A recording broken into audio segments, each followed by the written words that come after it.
வணக்கம். நான் உங்க Dileep. Structural engineer, corporation CMD licence சர்வேயரா இருக்கேன். இந்த வாரம் பார்த்தீங்கன்னா, சென்னை துறைப்பாக்கம்ல நம்ம ஒரு வீடு கன்ஸ்ட்ரக்ஷன் பண்ணி முடிச்சுட்டோம். யூசுவலா எல்லா வீட்டுக்கும் எக்ஸ்ப்ளனேஷன் நான் குடுப்பேன். இந்த வீட்டுக்கு அப்படி இல்லாம கிளையண்ட்டே அவங்க வீட்டுக்கு ஹவுஸ் டூர் குடுத்தா எப்படி இருக்கும்ன்றத இந்த வீடியோல நாங்க பண்ணியிருக்கோம். அவங்களோட ட்ரீம், அவங்களோட ஒரு கனவுகள வந்து அவங்களே எக்ஸ்ப்ளைன் பண்றாங்க. வாங்க வீடியோக்குள்ள போய் பார்க்கலாம். வணக்கம். என் பேர் சசிதரன். இங்க துரப்பாக்கத்துல ஒரு லேண்ட் வச்சிருந்தேன். சரி, இங்க கன்ஸ்ட்ரக்ஷன் பண்ணலாம் அப்படின்ற ஒரு பாயிண்ட் வந்த உடனே, அதுக்கு முன்னாடியே நான் மிஸ்டர் திலீப்போட வீடியோ எல்லாம் பார்த்துட்டு இருப்பேன். இந்த கன்ஸ்ட்ரக்ஷன் ரிலேட்டட் வீடியோ எல்லாம் நிறைய பார்த்துருக்கேன் யூடியூப்ல எல்லாம். ஸோ அப்பவே என் மைண்ட்ல வீடு நம்ம கன்ஸ்ட்ரக்ட் பண்றதா இருந்தா நம்ம ஹையர் அண்ட் பில்ட்ல தான் கன்ஸ்ட்ரக்ட் பண்ணணும் அப்படின்ற ஒரு ஐடியா வச்சிருந்தோம். அதை கன்ஸ்ட்ரக்ட் பண்றதுக்கு முன்னாடியே இந்த பிளான் எங்களுக்கு இருந்து ஹையர் அண்ட் பில்டு தான் நம்ம புக் பண்ணணும் அப்படின்னு. ஸோ இந்த வீடு நாங்கள் கன்ஸ்ட்ரக்ட் பண்ணும்போது கிரவுண்ட் ஃப்ளோருக்கு முன்னாடி ஆஃப்கோர்ஸ் பெரிய ஒரு கார் பார்க் டிசைன் பண்ணும்போது 2 கார் பார்க் நல்லா சஃபிஷியண்டாக 2 கார் நிற்கிற மாதிரி வரணும். ஏன்னா கிரவுண்ட் ஃப்ளோரில் இருக்கிறவங்களுக்கு ஒரு கார், ஃபர்ஸ்ட் ஃப்ளோரில் இருக்கும். அப்படி தான் பிளான் பண்ணி ஒரு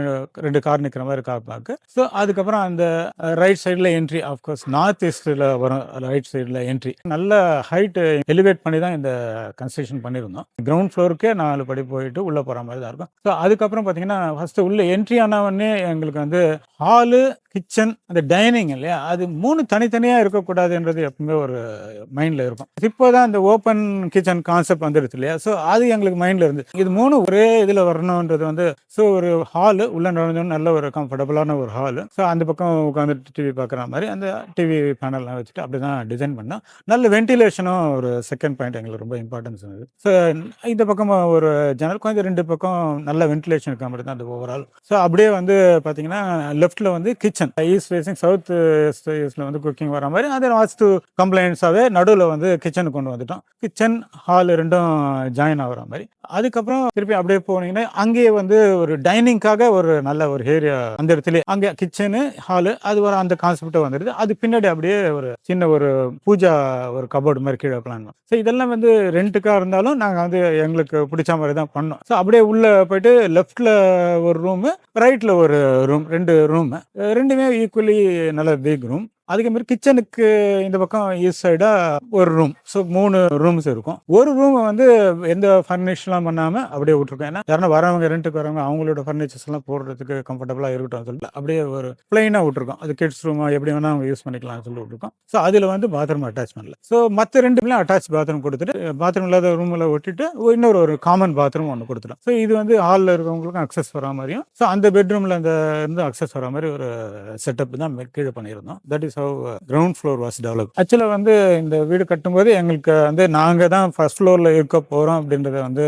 டிசைட் பண்ணியாச்சு. ஸோ அது எவ்வளவு பிரீமியமா பண்ணணும், பிரீமியமா ரொம்ப கம்ஃபர்டபுளா இருக்கணும், வாஸ்து கம்ப்ளைண்டா இருக்கணும்னு முதல்ல நாங்கள் பிளான் பண்ணோம். ஆஃப்கோர்ஸ் ஈஸ்ட் ஃபேசிங் தான் டிசைன் பண்ணோம். முன்னாடியே பார்க் இருக்கு. ஸோ ஃபர்ஸ்ட் ஃப்ளோர்ல இருந்து பார்த்தாலும் அது அக்சஸ் வரணும், இந்த பார்க்கை வியூ இருக்கணும்ன்றது. ஸோ அது மாதிரி தான் பிளான் பண்ணோம். டிசைன் பண்ணும்போது அப்படிதான் பிளான் பண்ணோம். 3 பெட்ரூம் பிளான் பண்ணோம். ஸோ 3 பெட்ரூம் ஒரு நல்ல கம்ஃபர்டபுளான ஒரு ஹாலு, பிளஸ் ஏற்கனவே சொன்ன மாதிரி டைனிங், கிச்சனு, ஹால், இது 3 ஒரே ஃப்ளோர்ல அப்படியே ரொம்ப இன்ட்ரன்ஸ் இல்லாம அப்படியே பாக்குறதுக்கு ஒரே இதுவா இருக்கணும் அப்படின்றது எங்களோட ஒரு ஐடியா வருது. அது மாதிரி நல்ல கிச்சன் நல்ல ஸ்பேஷியஸா இருக்கணும்ன்றதும் ஒரு ஐடியா இருக்கு. ஸோ அது நாங்கள் பிளான் பண்ணி அதே மாதிரி கிச்சனு ஹாலு ரெண்டும் நல்லா ஸ்பேஷியஸாகவும் இருக்கணும், ஒரு சீம்லெஸ்ஸா ஒரு கனெக்டடா இருக்கணும்ன்றது தான் எங்க பிளான். அதே மாதிரி டிசைன் பண்ணோம். அப்படிதான் டிசைன் பண்ணோம். ஆஃப்கோர்ஸ் சிட் அவுட், அந்த ஹாலுக்குள்ள என்ட்ரி ஆகும்போது ஒரு சிட் அவுட் இருக்கு பாத்தீங்களா, அதுவும் பார்க்க ஃபேஸ் பண்ற மாதிரி இருக்கும், ஈஸ்ட் ஃபேசிங்கா வரும்.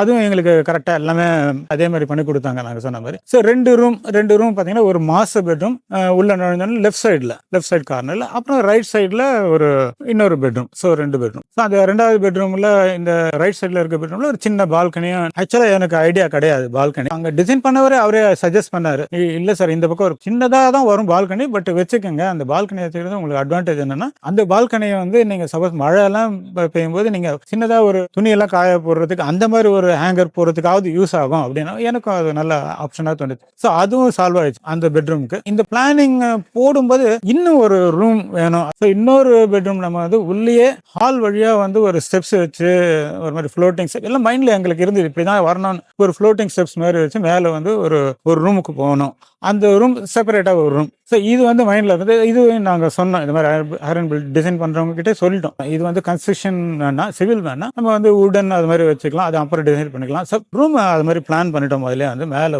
ஒரு கம்ஃபர்டபுளாக ஒரு பெரிய ரூம், ஹோம் தேட்டர் மாதிரி டிசைன் பண்ணுங்க, but it is not home theatre. அப்படி தான் நான் சொல்லி தான் அப்படி தான் பண்ண வச்சோம். நல்லா ஒர்க் அவுட் ஆகிடுச்சு எல்லாமே.